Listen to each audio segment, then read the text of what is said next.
on the Newman Jets Audio Network. This is the Jetcast, the official podcast of Newman University Athletics, featuring exclusive interviews with coaches, players, administrators, and more. The Jetcast podcast is brought to you by South Central Ceiling and Paving, online at SCSEALING.com. Mel Hambledon Ford, Pepsi, Allstate Insurance Agent Mike Light, Eck Agency, Donlinger Construction, Big Corner Creative, Dr. Brennan Lucas and Advanced Orthopedic Associates, Keystone Solid Surfaces, and by Overland Charters, the official transportation provider of Newman University Athletics. Here's the voice of the Newman Jets, Blake Krebs. Finally, the baseball season is upon us, and we're hoping we're going to get a full season in this time around. Coach Mouse trying to get a full season in after getting just about a half season in last year. Hopefully in 2020, we'll get to play baseball all the way until May. The Newman Jets baseball season starts on the 12th of February, southwestern Oklahoma State. Coach Mouse in his second year here at Newman University, hoping to get a full season in with the Jets. Coach, I appreciate the time. Thanks for coming back here on the show. Thanks for having me. Obviously, how excited are you, first of all, that the season is here and that it does appear like you're going to have a chance to actually get a full season in for a change? Yeah, it's exciting. I hope that we don't go through another pandemic. Same here. That will just blow it out of the water. But I think last year we learned some stuff, especially about the team, and I thought we were starting to play better. And hopefully we don't start as late this year of playing good baseball and can continue all the way through the season. So. In your mind, how do you kind of judge and evaluate your first season given the small sample size that you did have to work with?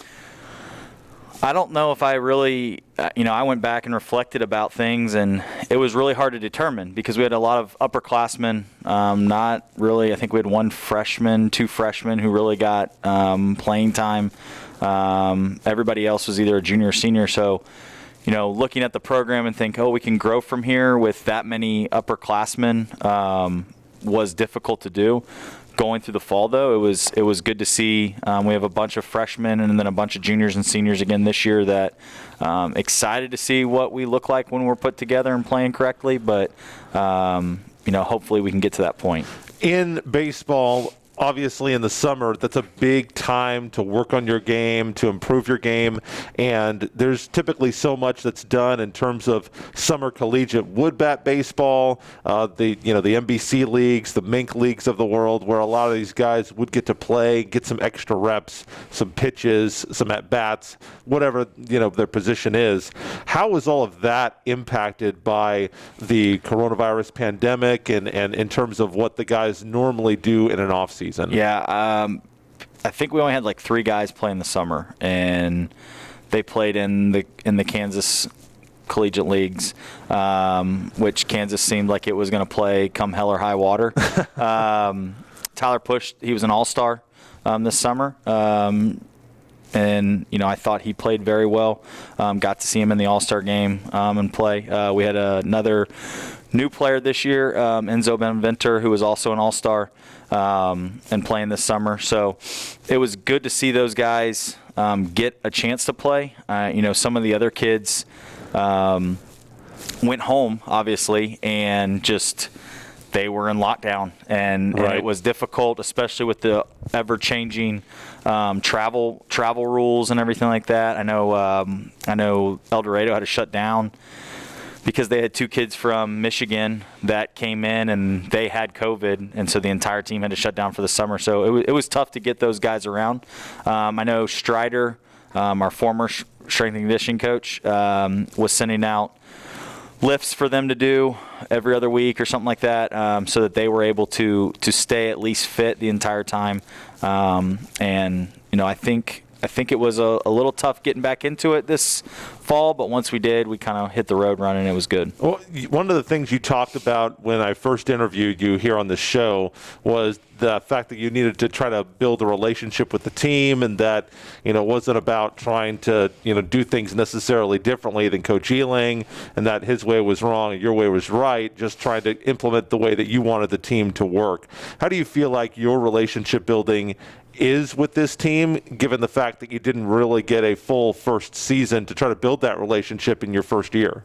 The one thing that I'll look at that I think I can determine had a lasting effect, and we're at Newman University, which is known for its academic standards, and I have high expectations for how our team does in the classroom, and I think we had in this last fall semester, with all of the changes to Newman University and everything like that, the expectations of how they do in the classroom, how they handle themselves in the classroom, I think we had half of our roster over 3.5.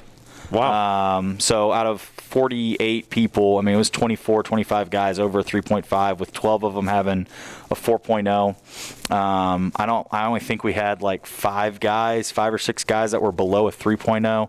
So that was the first thing that I looked at is having good kids in the program that take life seriously, because, baseball here is for 4 years, but your education, the degree that you get here is going to last you for the next 40 years of your life becoming a man. And that aspect alone, I think, is resonating with our players. I think our returners from last year have done a better job of at least understanding what I expect now, to where they're holding some of the other guys accountable on the field, in the weight room. It could be better, it could be worse. But, I still think that I think that also goes hand in hand with the competition level, is sometimes because you're trying to win a spot, you're not holding the leadership thing as high as I would want them to do. But for the most part, they've done a very good job this year. MIAA series this year are going to work a little bit differently. Typically in the MIAA, they play 3 9-inning games on Friday, Saturday, Sunday. This year, it's going to be a game on Friday and then a doubleheader on Saturday. From what I was told earlier, the plan was to have those all be 9s. Is that the case? And how do you feel about this one-year scenario for coronavirus to play 1 Friday and 2 Saturday, going back to more of a Heartland Conference type of a scheduling situation? Yeah, that's what we're doing. I think most of the series are Friday, Saturday. I think there's only 1 or 2 that are Saturday, Sunday. We've got massage therapists and acupuncturists and everybody available to make sure we can get through that doubleheader. I'm kidding, obviously, but yeah, it's going to be a long day. It's going to be a lot of baseball in a short amount of time. I think it's going to test our bullpen a lot. Was there any thought of having, did you guys as coaches, because in the Heartland Conference, it was always you play the 7 and then a 9, right? 7-inning, 9-inning game. Was there any discussion of doing that? I think there was a stalemate, if you will. Some coaches were nervous that if we gave up the 3 9s, then they would just push us back to a double or a 2-day series in the future. And the coaches have worked so hard to try and get to that 3-day series that they didn't want to give that up. And the assurances of that this is just a 1-year thing, we were going to sacrifice the 9-9-7 or the 9-7-9 instead and going to 2 days so that next year we still have the 3-day series and everything. Well, so that is the plan for this year. Obviously, pitching is going to be tested on those days. Do you feel like pitching is going to be a strength? And if you don't know that that's the strength, what do you feel like the strength of this team is going to be at the start of the year? I think our staff, our pitching staff, is a little wider, has more depth to it. Still some unproven people in there. We have a couple freshmen that I think can help us out a lot. We had a couple of jumps from returners, velo-wise, so excited to see them get into it. But I think our strength is going to be offensively. I think we're going to be able to score some runs.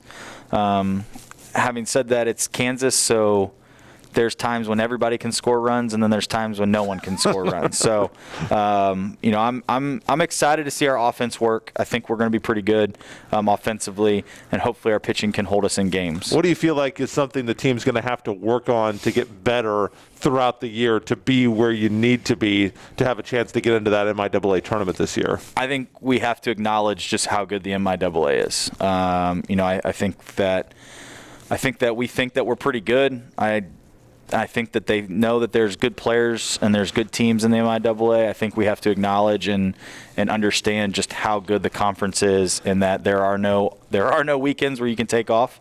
There are no games that you can take off. So acknowledging that and making sure that the practices going into it are that way and set up that way, and the intensity and the focus are set up that way, is going to be really the difference between us being good and being bad this year. Now, if you've been watching this program, you know that we have a feature this year on the show called the Question Chain, and it starts with the head coach. And so you're going to ask a question of Devin Beard, and then he, who is it's the senior infielder, he's coming up next on the show, by the way, here on episode, what is this, 34, Colin? It doesn't matter. We'll figure it out. It'll be posted right on the website. And then Darin, Spence of women's basketball, he's joining me here in the last segment as well, so stay tuned for that. But first of all, what are your thoughts on having this senior guy back who transferred in and had a dramatic improvement in terms of his batting average last year, went up by over 100 points from his junior year to what was supposed to be his senior year? How excited are you to have him back, and what are you expecting out of him this year? Yeah, I'm really excited to have him back. We actually just talked about it, I think, a couple days ago. Last year, through the first 3 games, I believe it was, he didn't have a hit. And Dalton Dinkle, who was here with us last year, also didn't have a hit, and they were hitting 2-3 or 3-4, whatever it was. And they come up to me and they're like, "Why haven't you yelled at us yet for not getting a hit?" And I just asked them, I was like, "Do you think you're going to go hitless for the entire year?" Like, at some point, just relax and go play. And then the very next game, he leads off with like a snap hook double down the line. I think, what'd you have, three hits a day? Something like that. At times it can feel like you're never gonna get another and sometimes hit, it's just, whatever happens. A bloop single, snap hook down the line, and gets you going, and he played fantastic there on out. I think the real testament to who he is as a player was against Wayne State. Is that right, Wayne State? He had, I don't know what it was. He had some illness. Looking back, it may have been COVID now that you think about it. But he played in the doubleheader against Wayne State, and he played great. And he was struggling to get through the game. And he came up to me after that second game on Saturday and said, "I gave you everything I had. I don't have any more." And he actually didn't come to the game on Sunday because of the illness and everything. And, him fighting through that entire thing, he didn't say a word about it the entire day. He just went about his business, and he played great. And that kind of showed me who he was as a person. And then going into this fall, he's been fantastic. More than I could have asked for out of him. Somewhat of a coach on the field. Anything that we ask of him to do in practice, like, he does it. And, hopefully our younger guys are learning from that, and we can get something out of it in the future. Fantastic story there about the illness. So what do you want me to ask him when he's sitting in your chair here in a few minutes? Oh, geez, I don't know. If you want a couple of minutes to think about it, we can do that. Does it have to be baseball related? No, absolutely not. I would like you to ask him what his thought process was on buying those prescription clear lens glasses. Prescription clear lens? He did an interview with, I believe it was Kendra Douglas during the COVID. Was it Kendra Douglas from was it that her? And he did a Zoom or whatever it was, and I saw the video, and I was like, "What are you wearing?" So all right, that's what I would like to know, is what went through his mind when buying those glasses. I can't wait to ask him that question. One question that I have been waiting to ask and can't wait to talk about are some of the uniform changes that you have made. I've seen some of the uniforms up at Coach Ealing's office. There might be a different color on some of them this year, so you're going to want to pay attention. I know that have you guys done the photo shoot yet, Colin, for this? No. Not yet. So that'll get posted on Facebook, Twitter, and on the website as well. But you can see one of the new pieces of uniforms would be the brand new hat with this N, which I believe is the best uniform innovation since I've been a part of Newman Athletics. I'd say the powder blue women's jerseys this year would be number 2. Sorry, Coach Spence. But boy, I love this hat. You might want to hold your breath. You might want to hold your breath on that one. I know. We'll see. But how did you come up with this hat, and what's been the feedback that you've gotten from some of the baseball alumni about this hat? Because I think it's a huge improvement. No disrespect to the NU logo, but this should be the hat for forever now. So, with the hat, there was kind of a couple things that went into it. Was my dad, who's a baseball coach forever, he always had this saying that no words should be on a hat. Okay? Agreed. So we went with that premise starting off with. I told Zane that I don't want to put NU on anything anymore when it comes to baseball, because I feel that the NU is the school's logo and not the athletic department's logo. And I think that there should be some prestige that's held to not putting the NU academic logo onto sports and athletic apparel. And he said, well, what about if we do the circle with the Jets on it? And I go back to the original premise of we're not putting words on the hat. Sure. And so we brainstormed about this and that. And originally it was just going to be the N. And he sat there and he's like, we got to have some interaction with our old logo somehow. And then that's where the wing on the bottom came in. And he added that, and I love it. It's not, we haven't put it on everything right now. It's just for hats. But we're hoping to move forward with it in the future. From everything else, all the other uniforms and stuff, baby blue will show up this year. And I'm looking forward to it. Yeah, I'm can't wait to see what they look like on our guys. We went off of the Ole Miss Minnesota Twins look. I think it looks great. I kind of got a Montreal Expos type of a feel for it. Yeah. But I'm a big fan of them. I think bringing in a little bit of retro is a good look for everything. And if you look at my fleece a little bit, we've incorporated red a little more than what has been incorporated in the past. I just look at our colors of navy and red and be like, why do we have to be more predominant in one color scheme? Sure. So trying to bring both of them in so that everybody gets a feel for it. From the alumni standpoint, I don't think that anybody's had a negative outlook on it. I think everybody just looks at it as like it's a change, it's something different, and want to get used to it more. And it's not me trying to separate from what has been here in the past. It's more like, let's change it up to get more excitement going on with the I think it's a program. fantastic. I think it would look great on polos, cage jackets. I think you could put that thing everywhere. Fantastic. So final question for you. Obviously, you guys are going to look good on the field this year with the new uniforms. What's your goal for this team this year? Second year in the MIAA. It probably didn't get picked as high as you would have liked in preseason, but that doesn't really make any difference at all. What's your goal? What do you want this team to accomplish here in year 2? I think we need to make the MIAA tournament. I think coming from the Heartland and then coming into the MIAA, I think the MIAA is a more difficult conference than the Heartland. I don't think I would be crazy to think that that's a possibility. I think we can be 6th, 7th, 8th seed in the tournament. Now, obviously, we're going to have to go into some places and play really well.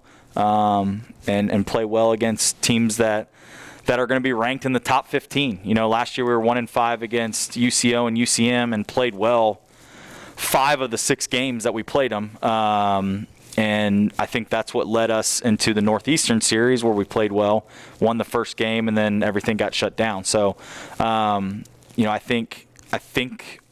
think making the MIAA tournament is definite possibility. I think we should make the MIAA tournament.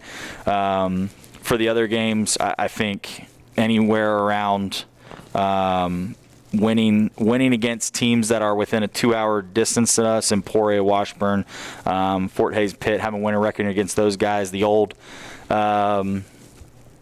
the old NAIA conference teams, Right. if you will. Yes. And I think being able to bring in the alumni with how we perform against those teams is really important for building the program. February 12th, home series, Southwestern Oklahoma State. Stay tuned for the updates. Do we know if fans are going to be allowed in for that We yet? have not determined. I think as of right now, it's just parents only. Keep up to date. NewmanJets.com. They'll get you up to date with the ticket if you can get those tickets, if they're allowed to have that in. Obviously, hopefully next year for 2022, we'll have McCarthy Field packed. So that's the hope. But February 12th, Southwestern Oklahoma State season opener at McCarthy Field. Coach Mouse of NU Baseball, thanks so much. Appreciate it. Thank you. We got a senior leader on the team playing on the infield coming up next, and we'll ask him about his specs too.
Baseball getting started here in just a couple of weeks. On the 12th, McCarthy Field, the Bulldogs of Southwestern Oklahoma State coming in. One of the senior leaders that will be leading the Jets this season. Devin Beard, senior infielder from New Mexico, joining me here on the Jetcast. Thanks so much for the time. I appreciate it. Thanks for being here. Yes, sir. Thank you for having me. Off-season, obviously, we talked with Coach Mouse about how different that was. How different was it for you last year after the season was called off?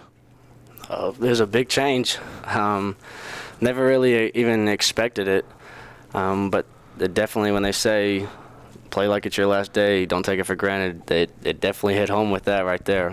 How did it feel to you? Because I remember talking with Joe about that, and she said that she was, watching you guys play. I think it was against Northeastern State, and was kind of wondering, she was getting the messages that things were getting shut down, and she didn't know if she was supposed to pull you guys off the field or let you finish the game. And the story goes, you guys ended up getting the win. So that was a great way to end the season, beating the Riverhawks. But when you guys got that message, and I think that interrupted the series, right? You guys didn't get to finish that series. No, sir. That was our first game of the series. Yeah, that was on Friday. Yes, sir. How did that kind of go over in the locker room? When did you guys actually find out that you guys were going to have a suspension? Obviously, probably didn't know at the time that it was going to be the end of the year, but it turned into that. How did that news get received, and how did you feel when you found that out? After the game, Coach Mouse and Coach Robbie Ray, they came up and talked to us, and they were like, look, this is what happened. We don't know anything else as of now. We'll keep you in the loop. As of now, it's a 2-game postpone. So we're going to have to send y'all home for 2 weeks, and we'll pick up where we left off. And then we're at home, and we get told, hey, you're shut down for good. And that was, honestly, it was crazy because nobody knew, well, do you get your year back? You were a senior. Yes, sir, I was. We played 23 games, and nobody knew what was going to happen. We all felt out of the loop. It was crazy, honestly. Looking back, like you never think of these things were gonna happen, and then it happens, and you're just like your palms up guy, you don't know what to do. A lot of questions you had to ask, but nobody knew the answers to. How did that make you feel in terms of knowing that, theoretically that could have been it for you? You could have had, your senior season kind of stolen away and not had the opportunity to go through senior day and try to make that MIAA tournament first year in the league. That had to be tough for you as a senior. Oh, for sure. It definitely was. Like I said, I was looking forward to it. and then it gets shut down, and then you don't know what to do. You're lost. You really are. And I'm just glad that we got our year back, and I got to come back. 329 last year. You hit about 120, 130 points better than you did as a junior. What do you attribute the improvement to? Confidence. I had a lot of things go wrong in my junior year. I played below average, and that's an understatement. Looking back, I tried to do too many things at the wrong times my junior season, and leaving there and coming to Newman, thanks to Dalton Dinkle, that was honestly the best thing that's happened to me, because I knew I could come in, I could play. And from there, I played with Dalton in JUCO, and so we had a little bond going on up the middle with him catching and me at short, and my confidence came back, and it was back to normal myself. 4 home runs in 20 games, so hit with a little bit of pop last year. A little bit. Is that something that we should expect going into this year? I don't want to try for him, but of course. But if that's what my team needs out of me, then that's what they're going to get. You played at Southern Arkansas as a junior. What was the biggest difference moving from that program into this one with a brand new head coach? Honestly, I don't think there's a huge difference in the programs. I would say that honestly, I think it's like the confidence. I feel like right now we have players that are actually really good in our program, and they don't have the confidence to know that they're really good. And so me as a senior and as a leader, I'm trying to push that upon them. Like, hey, like, you're actually really good. Like, you have to believe in yourself before anybody else believes in you. And at Southern Arkansas, I feel like everybody believed in themselves. And so that's why that program is held to a high standard. And as of here, I feel like Coach Mouse is doing a really good job about pushing that upon. Like, hey, this is your game, go play it. And when you fail, I'll be here to help you. And I think everybody's finally getting the hang of that. And to the point where, like, hey, he's there to help us. He's not there to, like, put us in the mud. So let's just go do our thing. So now we've got to get to this question chain question that everybody's been so excited about. So first of all, you get interviewed by Kendra Douglas on Wichita television here locally, and she's asking about the coronavirus stuff. First of all, how did you draw this assignment to get interviewed by Kendra? I have no idea. I got a text message from Coach Massa saying, hey, the News wants to talk to you, so get ready. So, and you get ready by ordering some clear prescription glasses. Can you describe these glasses? And Coach wanted to know, well, why did you go with those? I already had those glasses way before the interview. Why I bought the glasses. Do you need the glasses? Yes, I do. You do? So, okay. I wear contacts when I play. Okay.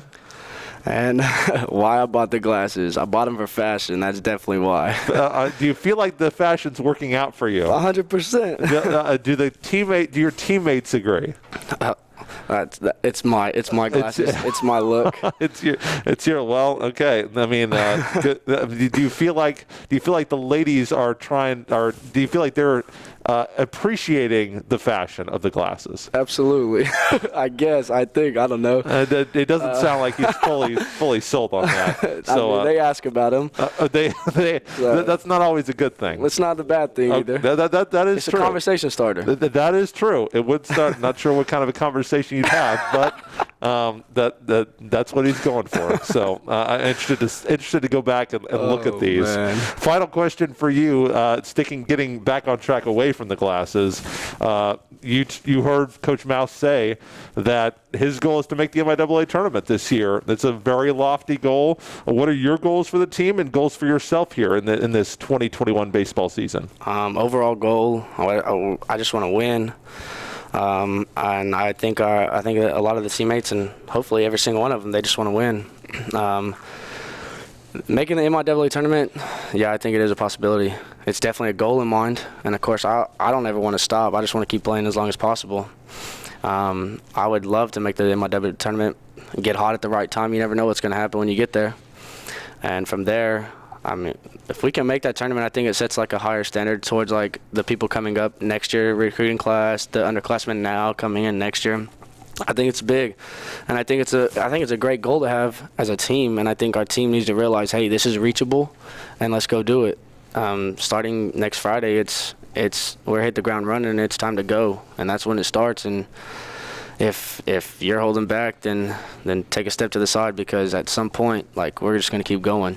Senior infielder from New Mexico, Devin Beard, baseball fashionista. You can catch him. No glasses during the game, though, right? No, sir. Okay, so if he makes a change on that, you can see him out there, obviously, February 12th against Southwestern Oklahoma State. You can watch him in the Jets. Have a great season. Sir, thank you so much. Darin Spence will wrap things up with us talking women's basketball next on the Jetcast. Hi friends, Phil Nightingale, General Manager at Mount Hamilton Ford. Have you been thinking about a new SUV? Right now is a great time to buy a new Ford at the big corner of 119th and West Kellogg. EcoSport, Escape, Edge, Explorer, Expedition. Mount Hamilton Ford is sure to have the right vehicle to fit your size. And you know you can count on us with this great selection to find the right SUV at the best price to fit your budget. Check us out online or in person. Let us make your purchase easy with pickup and delivery right from your home or work. Mount Hamilton Ford, experience the difference.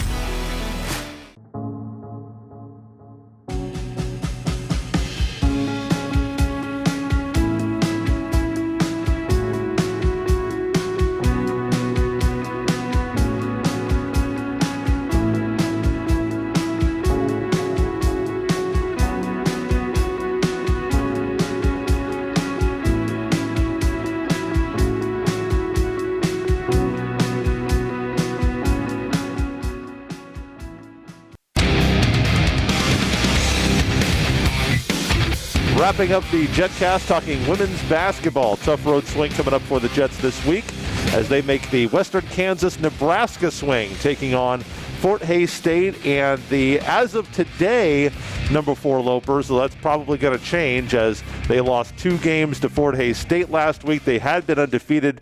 Obviously, really, really tough stretch of schedule. Head coach Darin Spence is with me here. First of all, Coach, how do you go about recovering from a week like you just had? 0-2, trying to rebuild confidence, tough stretch of games coming up. How do you get back to the grind and practice and help, as you talked about, you said you're going to have to help them build confidence this week after the game when we talked on Saturday. How do you go about doing that? Great question. We just keep doing what I've been doing for 36 years now. You know, win or lose, it's always the same. You don't change. You know, it's always, again, it's when Nick Saban talks about the process, it's accepted as gospel, but that's all it is, even for us low-lifers here. It's just the process, and you have to fall in love with the process of wanting to be better, wanting to get better. That's coach, that's players, and as soon as that's lost, then you should get out. You should stop coaching. You should stop playing. So you always have to keep an edge, you know, and that's your identity as a basketball player, to keep, you know, just pushing forward to get better.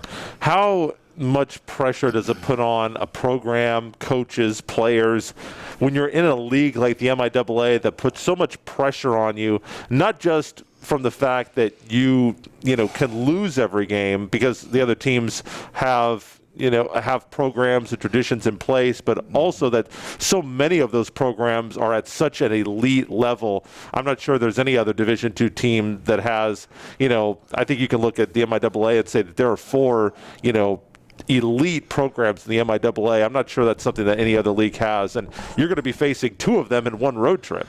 Right, exactly. And the crazy thing about it is, like with the national rankings, like MIAA, we have no one in the top 10. And then you have another league that's got like 3 in there, and it's just ridiculous about it's almost like all the other coaches and people voting on that like gang up against the MIAA. I mean, it's and I told Steve at Lubbock Christian, I said, you guys wouldn't be going 20-0 in the MIAA. There's no way.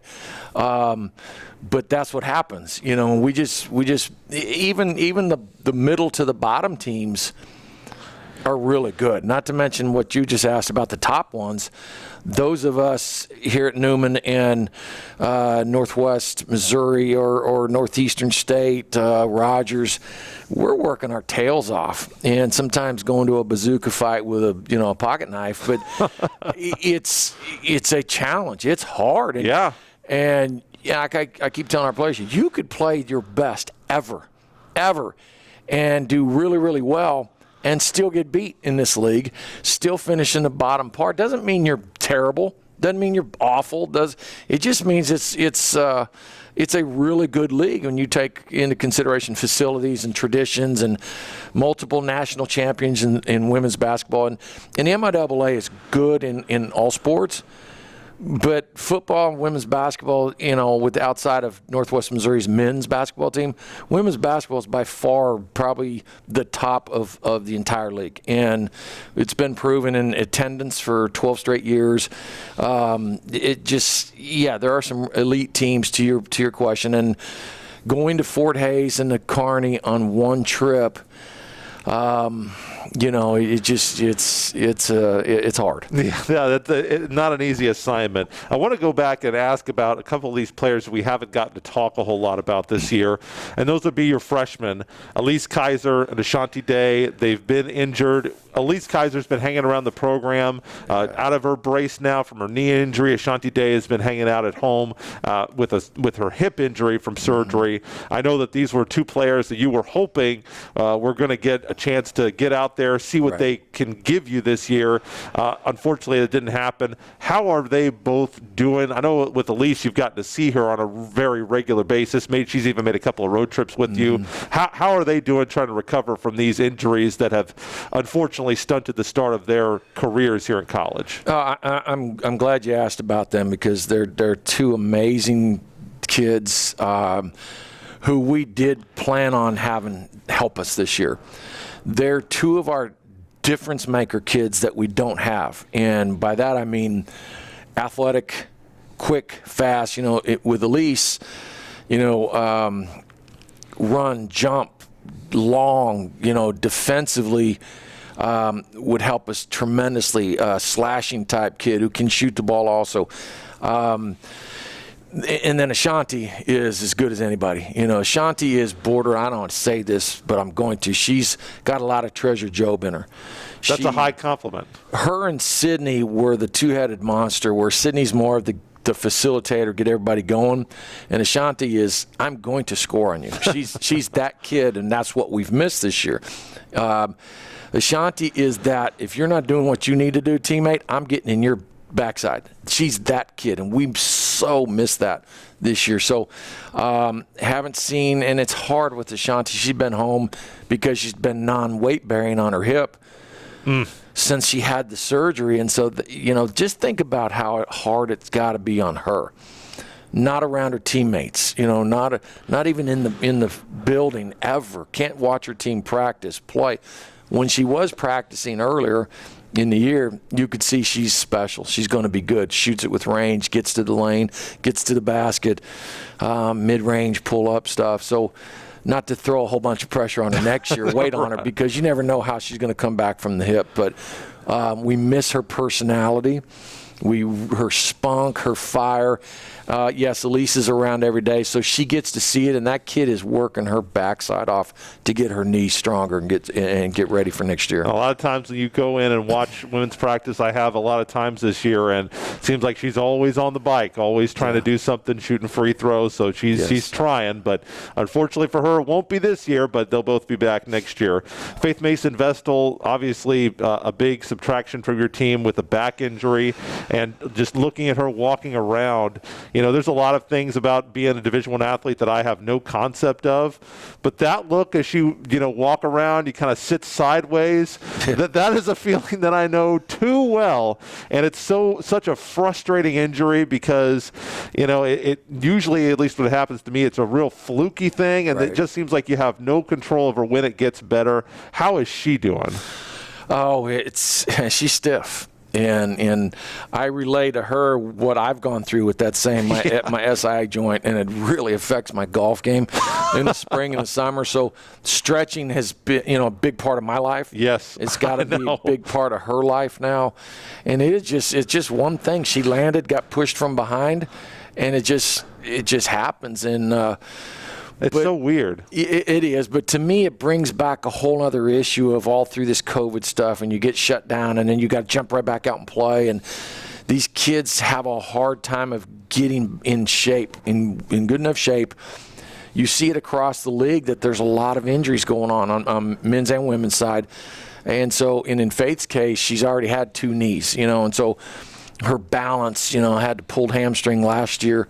So she's a little off balance to begin with, and when she gets tired and worn down and beat up like she does because of how she plays, stuff like that happens. So, I don't know if we play her coming up, if we don't, but yeah, not having her just allows people to guard our other people that are supposed to be making shots even tighter, and it makes it even tougher for us. Going to Gross Memorial Coliseum, and I know that while this hasn't been an easy place for you to play, I know in terms of the atmosphere, it's one of your favorite places, and you have more than once had, we'll call it a conversation maybe with the local pep band there, which is right adjacent to the bench. Now we're not sure if they're going to be involved in the game. Don't know what the attendance is going to be like, but when you get ready to prepare a team for these road atmospheres, how much different is it going to be next year? Because normally you would have gone to all these places and kind of gotten a taste of like, okay, this is what the MIAA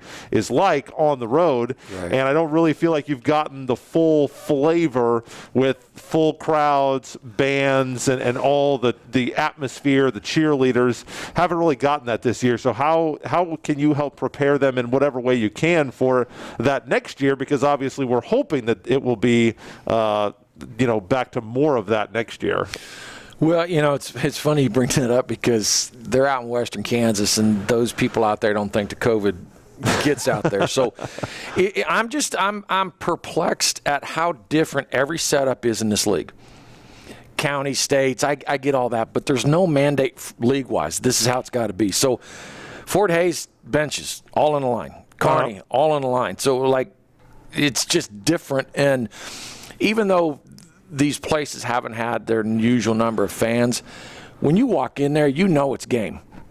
And that's one of the other challenges. It's a game. I mean, there's people milling around, popcorn's going on. Sure. The band will be there. They just moved them up top. Okay, yeah. But what doesn't make sense is they moved the band up top, but then they're letting people sit right there, which is really kind of strange. But, but it's an MIAA facility it was like Northwest Missouri had their band. They had people in there. Yes. You go at Rogers, they've been averaging almost 500 a game. Central Oklahoma earlier in the year, it was like a party every game. Then they've since shut it down because the COVID has really affected their men's team. Yes. So it's just different everywhere you go, and trying to get used to it. Yeah, it's going to be different going into next year if we return back to what's called normal. But to me, there is no new normal. It's just what it's been, and can we get back to that? But yeah, you still know you're at Fort Hays State. You still know you're at Emporia State. You still know, you're at Northwest Missouri, where there's that tradition going on, and that in itself is something that we're trying to grow to. Final question for you. Fort Hays State, obviously a difficult matchup for every team. The undefeated Lopers just found that out in a big way as they had to play back-to-back games and lost both of them to the Tigers. So the Tigers are currently in third place, only a half game back of the win column, and I think .09 or 009 of the index points out of first place. So you're essentially playing 2 first-place teams in the conference on this road trip. What's your goal for going out to Kearney and Hays this week? What do you want to see out of your team? You've said, in the previous weeks, at this point in the year, it's not necessarily about the wins or the losses, but how you guys play. How do you want your team to play in this game against Hays and then on Saturday at Kearney? Well, the first challenge is to make sure the bus drivers know what door to take us to. Yeah. Because that's been an adventure. But to go up there and just go fight, have some fight to you, and hang around, and keep punching back. And at the end of the game, we always talk about, especially these tougher road games, let's just have the ball score tied with a chance to get something done. But what happens up until that point is a struggle. It's a fight. It's a challenge, and you got to be up for the task. And our challenge has been we haven't been consistent in that, in that endeavor. So, take a step forward, grow up a little bit here more. See our younger kids keep competing. Hopefully, our older kids will. Can return to maybe some things they did a couple years ago and shake out of what they've been giving us. But just grow and keep competing and play for the love of the game. Thursday at Fort Hays State. It is a 5:30 tip-off. Doubleheader coverage. We'll have that one for you on the Newman Jets Audio Network on Thursday. South Central Sealing and Paving kickoff to tip-off show at 5:15. And then a later start time on Saturday at Nebraska Kearney, 2 and 4 for those games on Saturday up in Kearney. Coach, good luck on the trip. Have a safe trip, and we'll see you next week. Appreciate it. Thank you. Darin Spence of the Jets. That is our Jetcast. We're going to continue spring sports previews next week. I think the plan is for softball next week, so we'll plan on that with Coach Gustafson next week. So until then, Blake Kripp saying go Jets.